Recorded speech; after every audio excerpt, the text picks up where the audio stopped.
में आचा निकला, जाने कितने दिनों के बाद गली में आचा निकला, जाने कितने दिनों के बाद गली में आचा निकला, गली में आचा निकला। या देवी सर्वभूतेषु शक्तिरूपेण संस्थिता, नमस्तस्यै नमस्तस्यै नमस्तस्यै नमो नमः। मल्हार म्युझिक प्रस्तुत नवदुर्गा तू नव्याने या नवरात्री स्पेशल कार्यक्रमात आपणा सर्वांचं मनःपूर्वक स्वागत। स्त्री म्हणजे शक्ती आणि शुद्ध ऊर्जा यांचं मूर्त स्वरूप। या शक्तीची विशालता परिमाणापलीकडे आहे। अशा अनेक शक्तींची आपण या मागील 8 भागांमध्ये ओळख करून दिली होती। आजची स्त्री शक्ती आहे ACP Renuka Bagde madam. Madam, आपलं आमच्या कार्यक्रमात खूप खूप स्वागत। नमस्कार मॅडम, आपण पोलीस दलात ACP आहात, तर हे क्षेत्र का निवडलं? सुरुवातीला तसं काही माझं ठरलेलं नव्हतं। माझी अति इच्छा होती की 12वी नंतर मला मेडिकलला जायचं होतं आणि त्यातल्या त्यात सुद्धा मला MBBS करायचं होतं। ॲक्च्युली माझी तयारी पण तशीच चालली होती आणि त्या काळामध्ये आत्तासारखी नीट किंवा CET वगैरे नव्हती। त्यावेळेला 12वीच्या मार्कांवर ॲडमिशन मिळायची मेडिकलसाठी। मात्र मला 1% कमी पडला PCB ग्रुपमध्ये आणि मला काही मेडिकलला काही कारणांमुळे जाता आलं नाही, काही वैयक्तिक किंवा काही कौटुंबिक कारणांमुळे।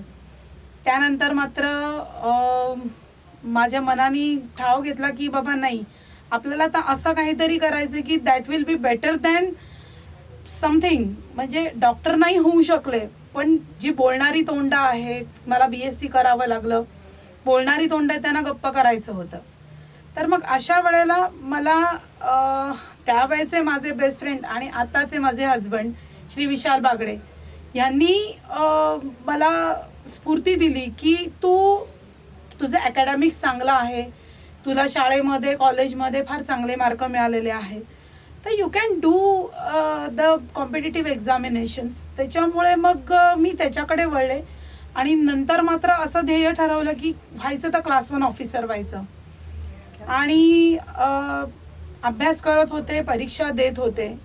ज्या वेळेला मला ते लक्षात आलं की yes I am gonna crack that, त्यावेळेला मात्र आम्ही फायनली कुठची पोस्ट घ्यायची, महसूलमधली घ्यायची का पोलीसमधली घ्यायची, हा जेव्हा डिसिजनचा वेळ आला त्यावेळेला आय ऑप्टेड फॉर पोलीस।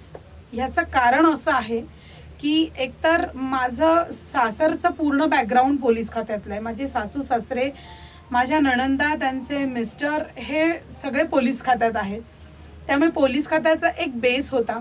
आणि दुसरं महत्त्वाचं म्हणजे मला माझ्या मिस्टरांनी त्यावेळेला सांगितलं होतं की रेणुका, एक आहे, तू जर स्वतःची मदत करू शकलीस, स्वतः सक्षम बनू शकलीस, तर तू लोकांची मदत करशील, तर uniform will be the best to protect you and our society.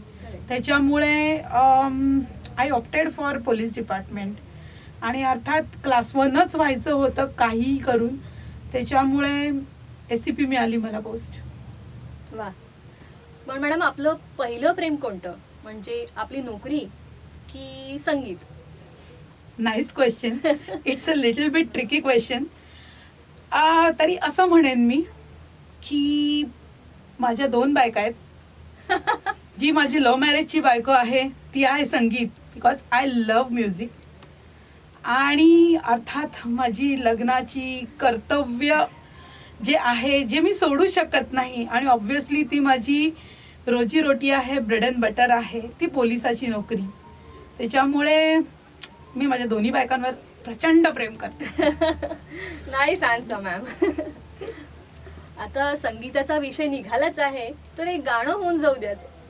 नींद येत नाही मला एकटीला, कोणी ना विचारी, धरी हनुवटीला, मान वळविसी तू वेगळ्या दिशेला, अपराध माझा असा काय झाला,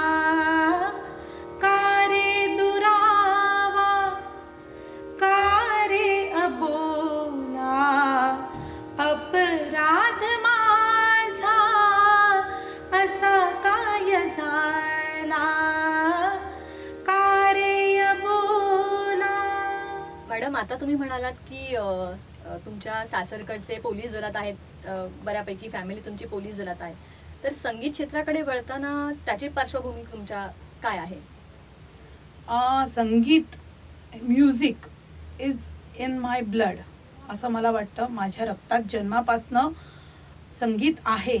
आणि माझी आजी कैलासवासी आनंदा वागळे, ती स्वतः संगीत विशारद होती आणि जवळपास 1940 ते 1960 या दशकांमध्ये, या 2 दशकांमध्ये तिने त्यावेळेला ऑल इंडिया रेडिओवर काही संगीताचे, शास्त्रीय संगीताचे प्रोग्राम्स केले होते. ती बऱ्याच मैफली सुद्धा करायची.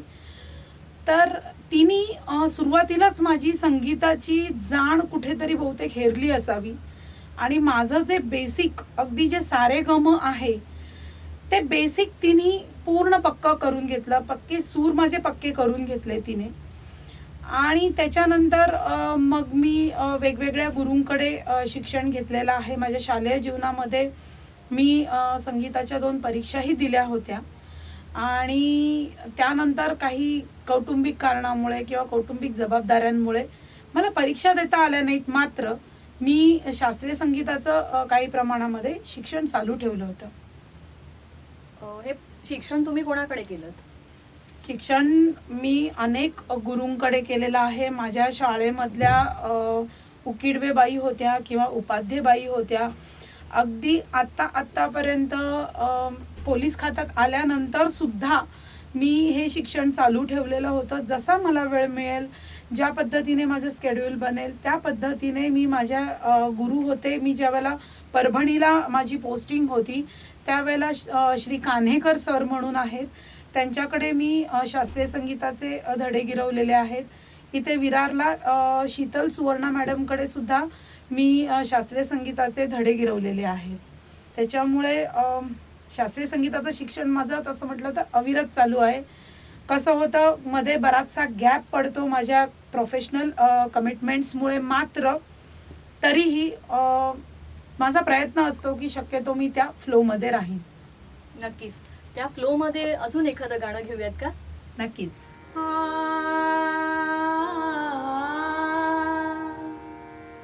तुझसे नाराज नहीं जिंदगी, हैरान हूँ मैं, हो हैरान हूँ मैं, तेरे मासूम सवालों से परेशान हूँ मैं, हो परेशान हूँ मैं,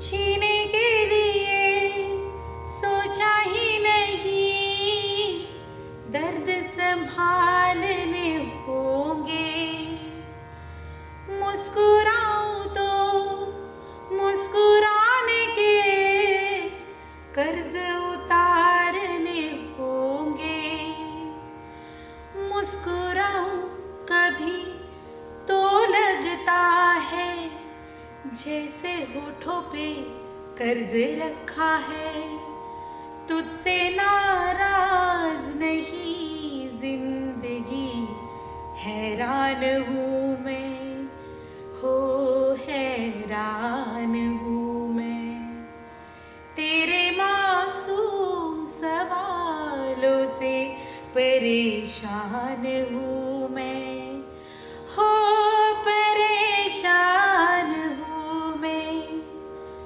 परेशान हूँ मैं.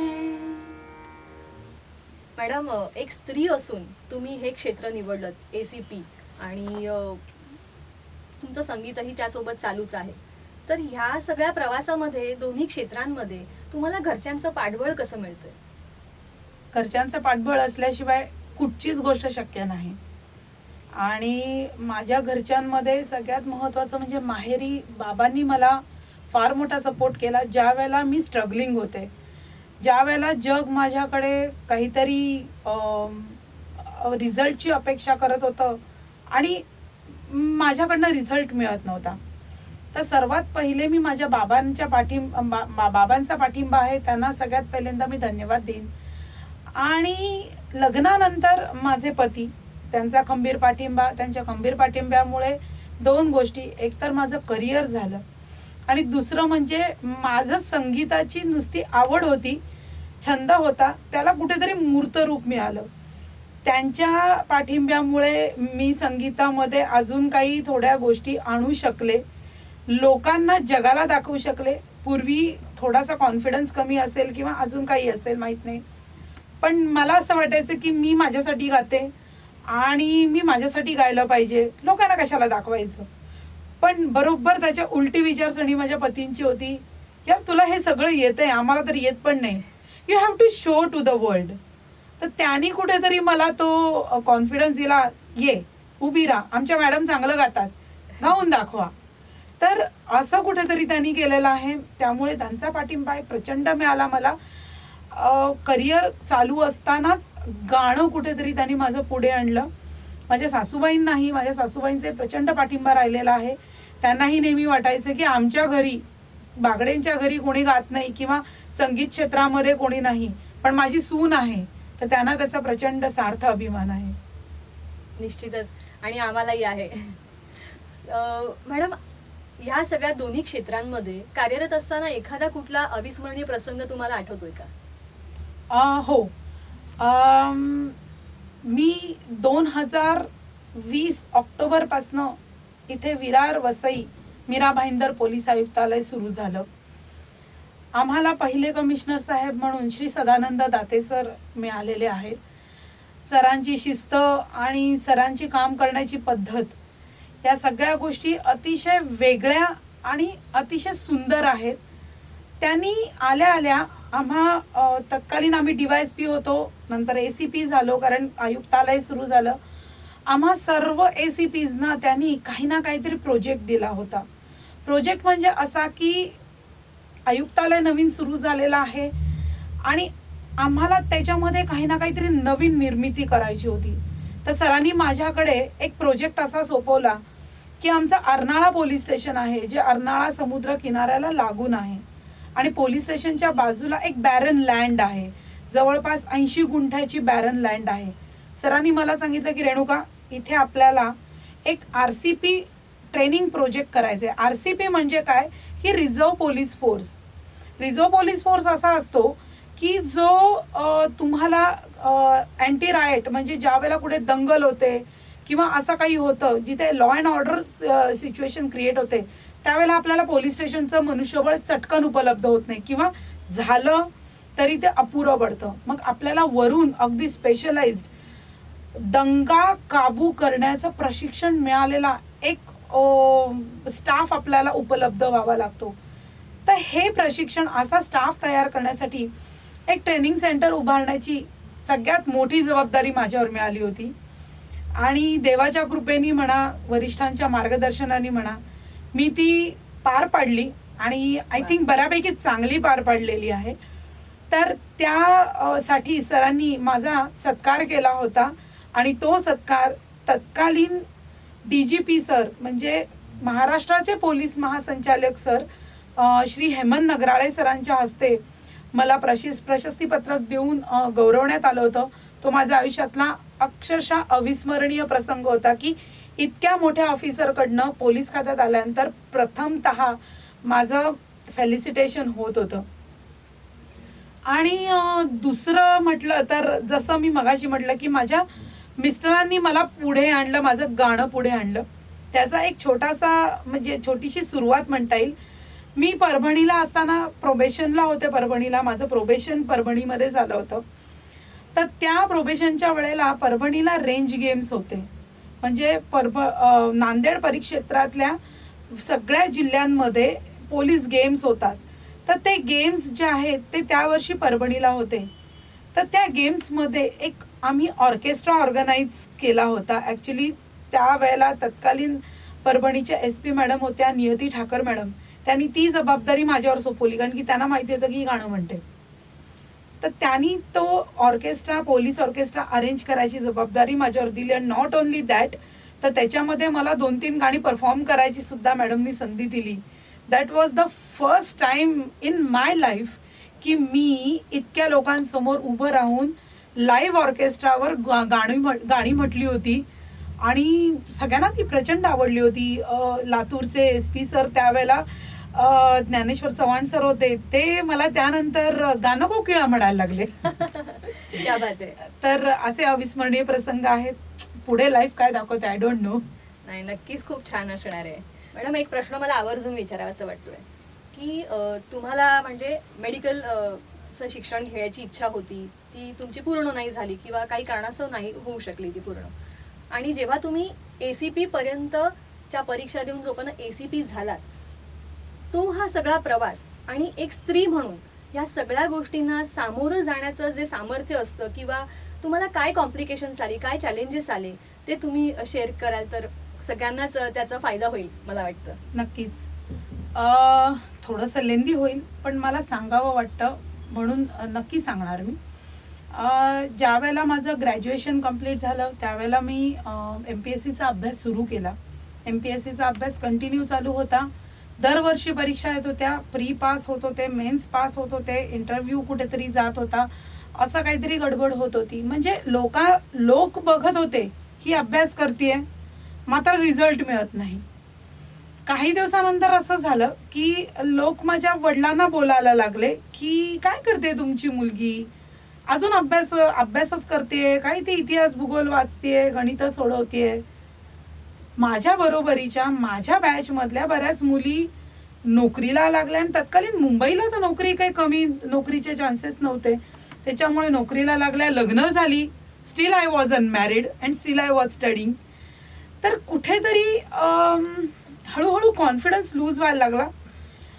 नातेवाईकांचे किंवा आजूबाजूच्यांचे कुठेतरी प्रेशर यायला लागलं माझ्यावर, माझ्या वडिलांवर, की आता काहीच करत नाहीये ना तुमची मुलगी, जे काय केलं ते म्हणे शाळेमध्ये 80-90% मिळवले, संपलं, तिचं आता संपलेलं आहे सगळं, तुम्ही लग्न करून टाका तिचं. हा सगळ्यात पहिला एक स्त्री म्हणून जाणवणारा हा सगळ्यात एक मोठा फ्लॉ आहे की तू जर काही करू शकत नसशील किंवा तुझ्याकडनं जर लोकांना काही रिझल्ट मिळू शकत नसतील तर जस्ट गेट मॅरिड आणि तू सेटल होशील. हा सगळ्यात एक मोठा टॅबू आहे.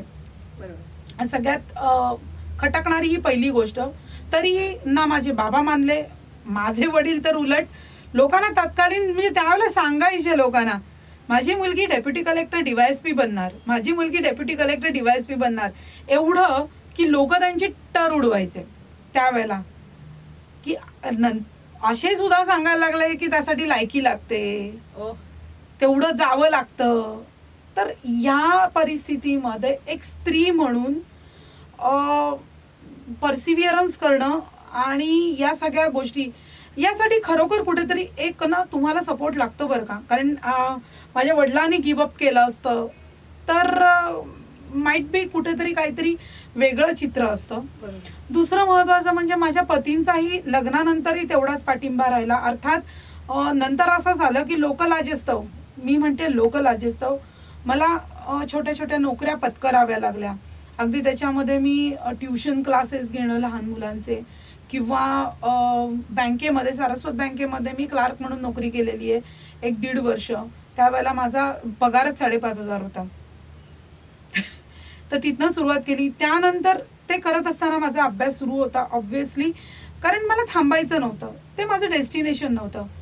2005 साली मी एक परीक्षा दिली होती, प्रिलिमिनरी दिली होती MPSCची, cells tax इन्स्पेक्टरची.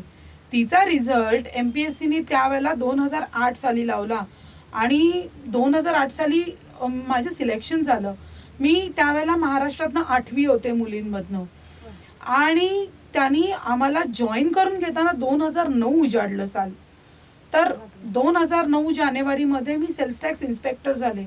But still I was not happy, कारण तेही माझं डेस्टिनेशन नव्हतं. ती क्लास 3ची नोकरी होती, नॉन गॅझेटेड होती, क्लास 3ची नोकरी होती. मला क्लास 1च व्हायचं होतं.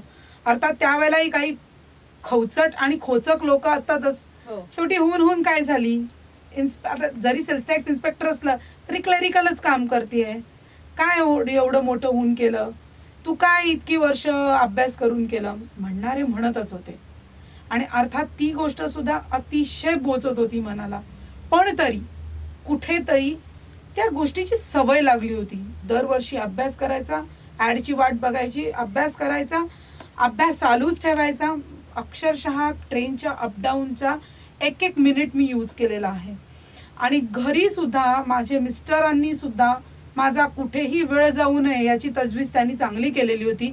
कारण अगदी उदाहरण सांगते की ज्या वेळेला मला जेवण करावं लागायचं दोन्ही वेळेला, तर संध्याकाळी आल्यानंतर ज्या वेळेला मी किचनमध्ये जेवण करायची तर मागे बसून हे वाचत राहायचे. ते म्हणायचे फक्त तू ऐक, तुझी लिसनिंग मेमरी ठेव, तू फक्त ऐकत राहा, मी वाचत राहतो. म्हणजे he help me, he supported me so much. एक काळ असा होता की माझे सासू सासरे सपोर्ट करत नव्हते असं नाही म्हणणार, पण ते तटस्थ होते. त्यांनी विश्वास ठेवला.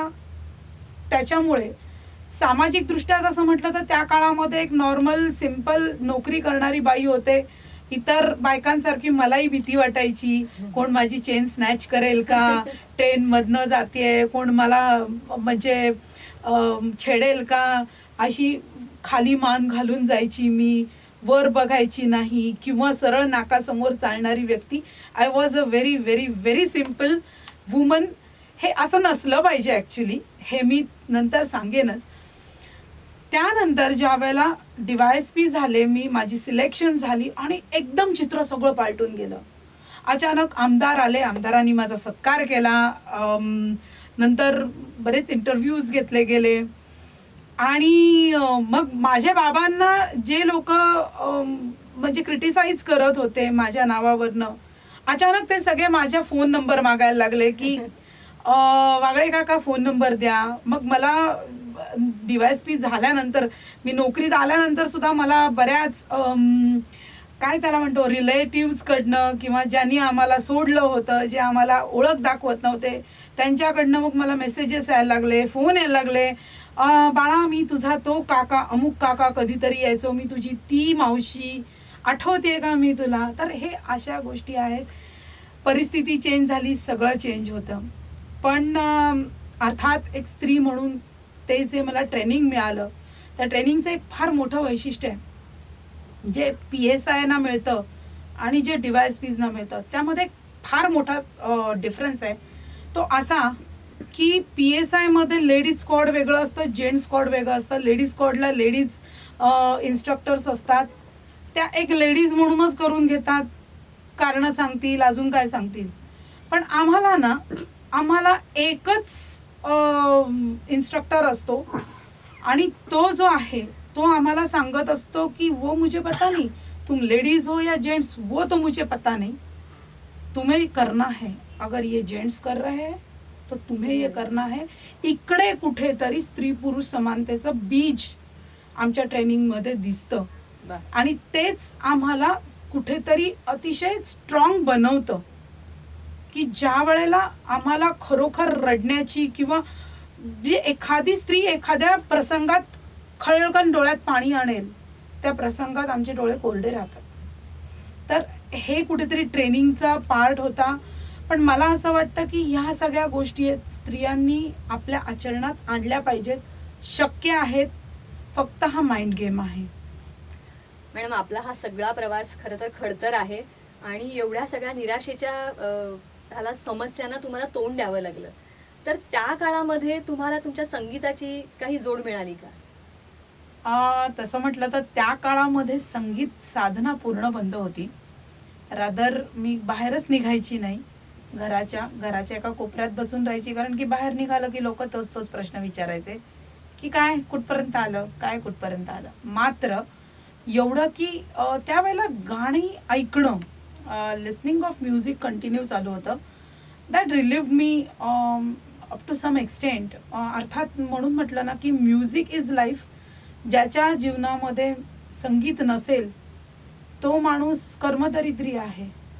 त्यामुळे ज्याला संगीत आवडत नाही तो माणूस खरं म्हणजे माणूसच आहे की नाही हा प्रश्न पडायला पाहिजे. आता मॅडम, संगीत क्षेत्रामध्ये तुमचे काही आगामी प्रोजेक्ट्स आहेत का? हो, संगीत क्षेत्रामध्ये आगामी एक आहे प्रोजेक्ट, ज्याच्यामध्ये मी काही कव्हर सॉंग्स करते आहे आणि त्याच्यावर काम चालू आहे आणि ते कव्हर सॉंग्स लवकरच यूट्यूबवर प्रेक्षकांच्या दिमतीला येतील. आम्ही नक्कीच वाट बघतोय त्याची. तर त्या अनुषंगाने आता एखादं गाणं तुम्ही गायलं तर आम्हाला सगळ्यांना आनंद होईल. नक्कीच. तोच चंद्रमान भात तीच चैत्र यामिनी, तोच चंद्रमान भात तीच चैत्र यामिनी, एकांती मज समीप तीच तूही कामिनी, तीच तूही कामिनी.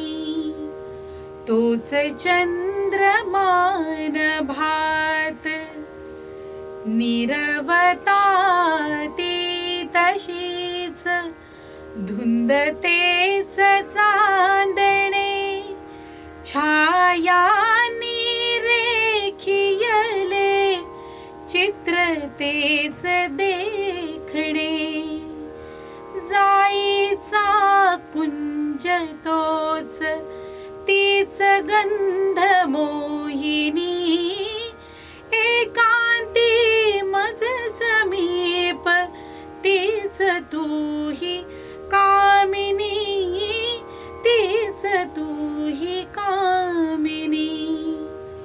तोच चंद्रमान भात. वा, बहुत खूप. मॅडम, सध्याचा जो कोरोना काळ होता, आम्ही सगळे घरी होतो आणि तुमचं पोलीस दल काम करत होतं, त्यात एक तुम्ही स्त्री, तुमचा अनुभव काय होता? अनुभव फार वेगळा होता. रादर माझा एकटीचाच नाही, संपूर्ण पोलीस दलालाच हा अनुभव फार वेगळा होता.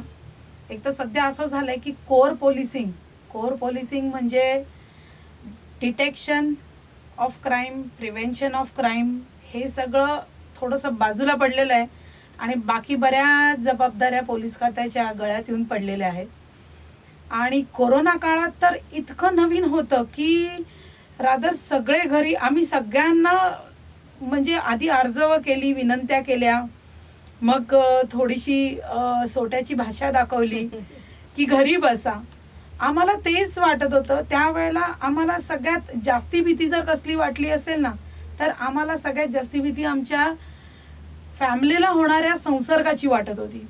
एकतर ज्यावेळेला कोरोना सुरू झाला त्यावेळेला इतक्या रूमर्स पसरत होत्या आणि त्यात जसा विरारमध्ये पेशंट पहिला आढळला, विरार ईस्टला गणपती मंदिरच्या मागे, मला आजही आठवतंय. मग तो एरिया पूर्ण सील करणं, त्या भागामध्ये संचारबंदी करणं, ह्या सगळ्या अशा या टाईपच्या सगळ्या ड्युटीज आम्हाला लागल्या होत्या दिवस रात्र. त्यात विरारला माझ्या ज्युरिस्डिक्शनमध्ये एक टोल नाका आहे. आयुष्यात पहिल्यांदा हा मुंबई अहमदाबाद हायवे चिडी चूप झालेला आम्ही पाहिला होता. म्हणजे डोळ्यावर विश्वास बसायचा नाही. किंवा विरारमधले बरेचसे रस्ते जे इतर वेळेला मुंगी सुद्धा ज्यांच्यावरनं जाऊ शकत नाही, असे रस्ते निर्जन सुनसान, अगदी दुपारी 12 वाजताही असे बघायला सुद्धा मिळत नव्हते आणि आमच्या डोळ्यावर विश्वास बसत नव्हता. अर्थात त्यावेळेला सगळ्यात मोठा प्रश्न आम्हाला असा जाणवला की हायवेवरनं लोक जे पायी जात होते, परप्रांतीय मजूर, आणि रोज सकाळ संध्याकाळ परप्रांतीय मजुरांबाबत आम्हाला वेगवेगळ्या सूचना मिळत होत्या. त्यामुळे घरी जाणं पॉसिबल नसायचं. रात्री अपरात्री मला आठवतंय की 2-3 रात्री तर आम्ही अक्षरशः टोल नाक्यावर काढल्या होत्या. त्यावेळेला स्त्री म्हणून जो मला एक अनुभव आलेला आहे तो अविस्मरणीय आहे. कारण की कितीही काही म्हणा, प्रत्येक स्त्री ही स्ट्रॉंग आहे, कॅपेबल आहे, पण कुठेतरी निसर्गाने तिला शरीरामध्येही काही गोष्टी वीक दिलेल्या आहेत, that we have to accept. कारण स्ट्रॉंगर आणि जे आपण म्हणतो डिटर्मिनेशन, हा आपला मानसिक भाग झाला. कुठेतरी शारीरिक लेवलवर आपण थोडे कमी पडतो, पण ते सुद्धा जर आपल्याला त्यातनं सुद्धा निघायचं असेल तर आपलं मन स्ट्रॉंग असणं आवश्यक आहे. अर्थात त्यावेळेला इतका त्या टोल नाक्यावर गोंधळ, लोकांना पकडणं, लोकांचे लोंढेच्या लोंढे मोठ्या मोठ्या गाड्यांमधनं भरून भरून जात होते, त्यांना काढणं, त्यांची भांडणं. तर हा सगळा जो काळ होता बरंच शिकवून गेला. लोक किती हद्दीपर्यंत खोटं बोलू शकतात, लोकांच्या डोळ्यातले अश्रू, त्यांची भूक, या सगळ्या गोष्टी बरोबर डील करणं हे फार मोठं एक आव्हान होतं. आणि देवाच्या कृपेने ते आव्हान खरोखर त्यावेळेला पार पाडलं गेलं. प्लस आमच्याकडनं रेल्वेचे बंदोबस्त होते. रेल्वेनी उत्तर प्रदेशला जाण्यासाठी जी भयानक झुंबड उठली होती, त्यावेळेला सगळ्यात भीती वाटली ती म्हणजे आता आम्हाला कोणत्याही परिस्थितीत कोरोना होणार. कारण तुम्ही त्यावेळेला त्या हजारो लोकांमध्ये कसं सोशल डिस्टन्सिंग ठेवणार हे शक्यच नव्हतं. आणि पोलीस जर आतमध्ये गेले नाहीत, पोलीस जर त्या गर्दीत घुसले नाहीत, तर कोण घुसणार? तर कोरोना काळ आम्हाला खूप काही शिकवून गेला. आणि स्पेशली मला तर फार मानसिकदृष्ट्या अजून सक्षम करून गेला असं मला वाटतं. नाही, निश्चितच आम्हा सगळ्यांना तुम्हा पोलीस दलांचा अभिमान आहे आणि तुमच्यामुळेच आज आम्ही सेफ आहोत. तर आता पुढचा प्रश्न मॅडम विचारायच्या आधी मला एक विचारायचं आहे की एक स्त्री म्हणून तुम्ही इतर स्त्रियांना ज्यांना या क्षेत्रात यायचंय किंवा संगीत क्षेत्रामध्येही त्यांना आपलं काही पुढे प्रगती करायची आहे, तर दोन्ही क्षेत्राबद्दल तुम्ही काय मार्गदर्शन कराल? नक्कीच. स्त्रियांनी सगळ्यात पहिले हे मनाशी डिसाईड करावं. मी परभणीला असताना नेहमी सगळीकडे प्रत्येक शाळेमध्ये बऱ्याच संस्थांमध्ये जाऊन तिकडे मी स्त्रियांची जागृती करायची, सक्षमीकरण करण्याचा मी माझ्याकडनं एक छोटासा खारीचा वाटा तिथे उचललेला आहे स्त्रियांमध्ये. कारण परभणी हा भाग जो आहे तो आजही 1970 ते 80च्या दशकामध्ये ज्या पद्धतीने समाज स्त्रियांकडे बघायचा, आजही तिथे तसंच आहे. तर मी त्या निमित्ताने सगळ्यांनाच सांगू शकते की आता आपल्या शहरामधल्या स्त्रिया त्या जरा जास्ती पुढारलेल्या आहेत. तिथे आल्यानंतर मला थोडासा एक रिव्हर्स इफेक्ट वाटला. पण एकंदरीत मी स्त्रियांना हे सांगू शकते की जे स्ट्रॉंगर जे माइंड आहे ते जास्तीत जास्त स्ट्रॉंग ठेवायचं. कारण काय आहे, आयुष्यामध्ये प्रत्येकालाच प्रॉब्लेम असतात. आणि हा एक कॉन्सेप्ट डोक्यातनं काढून टाकायचा की स्त्रीचा जन्म ते असं ना, स्त्री जन्मा तुझी कहाणी वगैरे वगैरे. नो, तसं नाहीये. तसं मनात धरलं तर तुम्हाला प्रत्येक जण डिवचणार. If you allow someone to insult you, तो करणार समोरचा माणूस. जर तुम्ही एखाद्याला अलाउच केलं नाही तर तुमचा कुठच्याही प्रकारचा दुरुपयोग किंवा कोणी अपमान करू शकणार नाही. आणि पोलीस क्षेत्रात याला अगदी निर्धास्तपणे या. अर्थात त्याच्यासाठी तुम्हाला तुमची फॅमिली, तुमचे वैयक्तिक आनंद, तुमचा आराम, या सगळ्या गोष्टींना कुठेतरी मी तिलांजली नाही म्हणू शकत, पण या गोष्टींच्या बाबतीमध्ये तुम्हाला त्या गोष्टी दुय्यम स्थानावर ठेवून तुम्हाला तुमचं कर्तव्य प्रथम स्थानावर ठेवावं लागतं.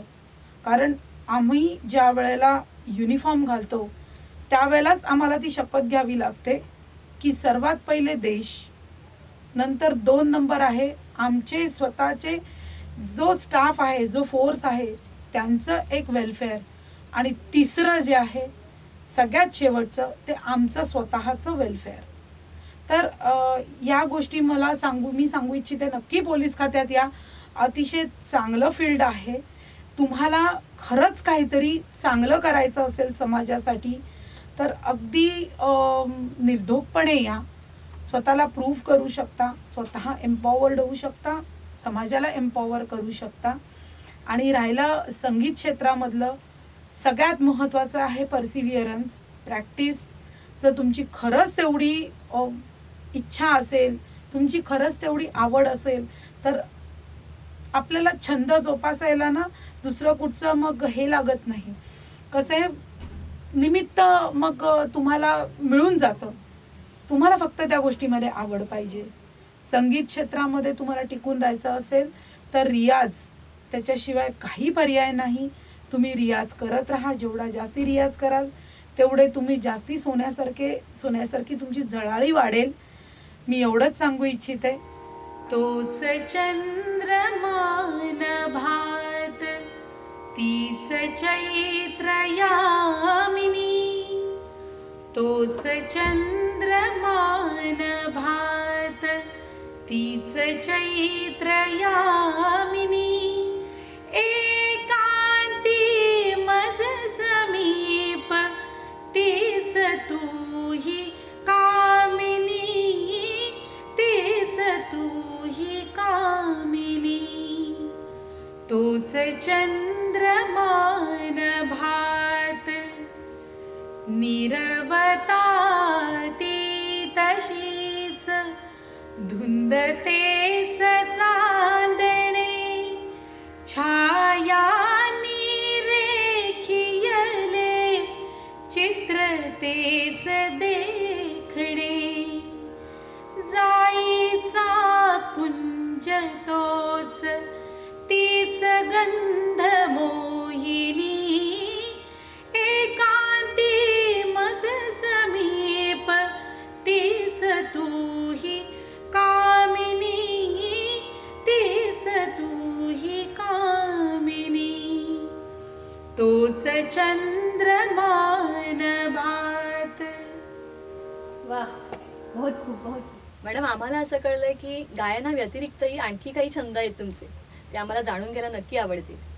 हो, गायना व्यतिरिक्त मला कॅलिग्राफीचा एक छंद आहे आणि डुडल आर्ट म्हणजे जे मंडला आर्ट आहे, सर्कलमध्ये करतो किंवा वेगवेगळी चित्र काढून त्याच्यामध्ये आपण इंट्रिकेट डिझाईन करतो डुडल आर्ट.